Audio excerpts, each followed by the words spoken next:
ओ कल्प वृक्ष की सोन जूही ओ अमल ताज की अमक है। तुम उस दिव्य कल्प वृक्ष की पहली कली जैसी हो जो स्वयं इच्छा बन रखे। धरती के आतप से जलते मन पर छाई निर्मम बदले कि मैं उस धरती की तरह हूं जो भीतर ही भीतर जल रही है, तप रही है, थक चुकी है। मैं तुमको मधुसद गंध युक्त संसार नहीं दे पाऊंगा, तुम मुझको करना माफ, तुम्हें मैं प्यार नहीं दे पाऊंगा। नमस्कार, मेरा नाम अनैसी। आप मुझे जानते हैं, मैं आपको अक्सर कविताएं सुनाता हूँ। आज मैं पोइट्री डिकोड करने जा रहा हूँ। अब पोइट्री डिकोड क्या है? पोइट्री डिकोड में नया क्या है? पोइट्री डिकोड का मतलब है कि जब एक कवि है, अगर कोई कवि है, कोई लेखक है, वो अपनी कविता लिखते वक्त, वो अपनी लेख लिखते वक्त उस समय उसके मस्तिष्क में क्या चल रहा होता है, वो किन भावों को लेकर उस कविता का गठन करता है, उस रचना का गठन करता है। आज हम उसी को तोड़ने का, मरोड़ने का, सोचने का और छांटने का प्रयास करेंगे। आखिर हम सोचेंगे, ये मेरी अभिव्यक्ति है, मैं ऐसा सोच रहा हूँ। कवि अपनी जब कविता लिखा होगा तो उसके मन में ये विचारधारा चल रही हो, किसी नायक के बारे में, किसी नायिका के बारे में ये विचारधारा से गुजर रहा हो। तो आज मैं आपको सुनाने जा रहा हूँ। अब देखिए, कभी कभी कविता कोई सवाल नहीं उठाती, बस एक दृश्य खींच देती। एक दृश्य जो दिल में उतरना नहीं, दिल ही बन जाता है। आज ऐसी ही एक कविता लेकर आया हूँ आज के पोएट्री डिकोड के प्रथम एपिसोड में। मैं लेकर आया हूँ हिंदी के सुप्रसिद्ध युग कवि कहे जाने वाले डॉक्टर कुमार विश्वास जी की पंक्ति। आप सभी उनसे अवगत होंगे। वो कहते हैं कि ओ कल्प वृक्ष की सोन जूही ओ अमल ताज की अमक है।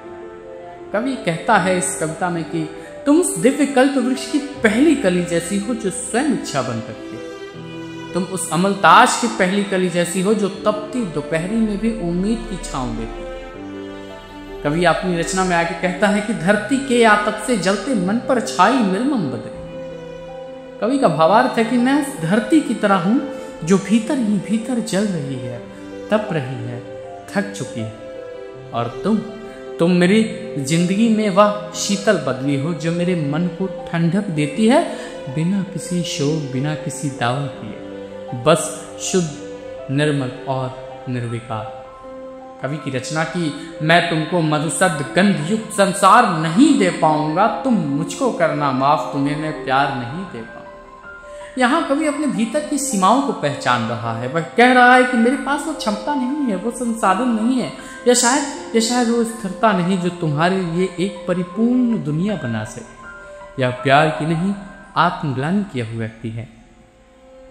कवि की रचना कहती है कि तुम कल्प वृक्ष का फूल और मैं धरती का अदना गाय, तुम जीवन के उपभोग योग्य, मैं नहीं स्वयं अपने लाए। तुम कल्प वृक्ष का वो अनुपम पुष्प हो जिसकी महक कल्पनाओं में भी दुर्लभ है। और मैं तो धरती पर खड़ा हुआ एक अदना सा गायक जो सिर्फ स्वर तो बुझ सकता है पर तुम्हारी ऊंचाइयों तक नहीं पहुंच सकता।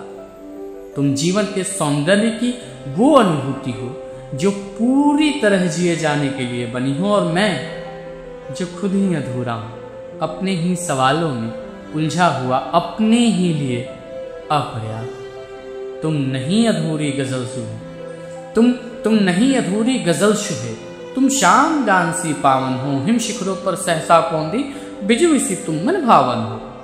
तुम कोई अधूरी गजल नहीं जिसे शब्दों के सहारे पूरा करना पड़े। तुम तो एक संपूर्ण रचना, शाम के भजन जैसी शांत, शुद्ध और अलौकिक। तुम्हारा होना वैसा ही है जैसे बर्फीली हिमालय की चोटियों पर अचानक चमक उठे कोई बिजली, न कोई गर्जना, न कोई शोर, बस एक अचानक सी रोशनी जो आंखों को भी चौंका दे और मन को भी मोह ले। प्रेम अगर सिर्फ शब्दों में हो तो वो एक मोहक जाल बन जाता है, खूबसूरत दिखता है पर भीतर से खोखला होता है। और मैं कौन? मैं तुम्हें वही खोखलापन नहीं दे सकता। मैं नहीं चाहता कि तुम्हारे चारों ओर झूठे वादों की दीवार खड़ी, या फिर किसी अधूरी कविता की तुम नायिका बन जाओ। इसलिए व्यर्थ शब्दों वाला व्यापार नहीं दे पाऊंगा, तुम मुझको करना माफ, तुम्हें मैं प्यार नहीं दे पाऊंगा। मैं तुम्हें शब्दों का व्यापार नहीं दे सकता, वो मीठी बातें जो दिल बहला दे पर जीवन ना बना सके। इसलिए तुम मुझको माफ करना कि मैं तुम्हें वो प्रेम नहीं दे सकता जिसमें सिर्फ भाव हो पर मेरा साथ नहीं। कवि की रचना कहती है कि तुम जिस सैया पर शयन करो वह क्षीर सिंधु सी पावन हो, जिस आंगन की हो मौल फ्री वह आंगन क्या वृंदावन हो। तुम जिस बिस्तर पर विश्राम करो वह दूर जैसी उज्जवल किसी पवित्र नदी का किनारा हो, जहां सिर्फ चैन हो, शांति हो, सुरक्षा हो।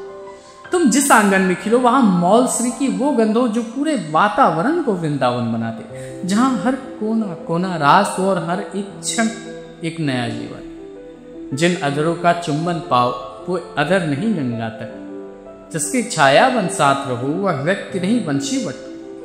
तुम्हारे अधरों को जो चूमे वो गंगा तक, पवित्र निर्मल शास्त्र। जिसके साथ तुम छाया बनकर रहो वो कोई साधारण मनुष्य न हो बल्कि वंशीवट जैसा हो, दिव्यता से भरा हुआ, जहां राधा और कृष्ण की छाम गुलस्ती, जहां तुम्हारा होना एक लीला हो जाए।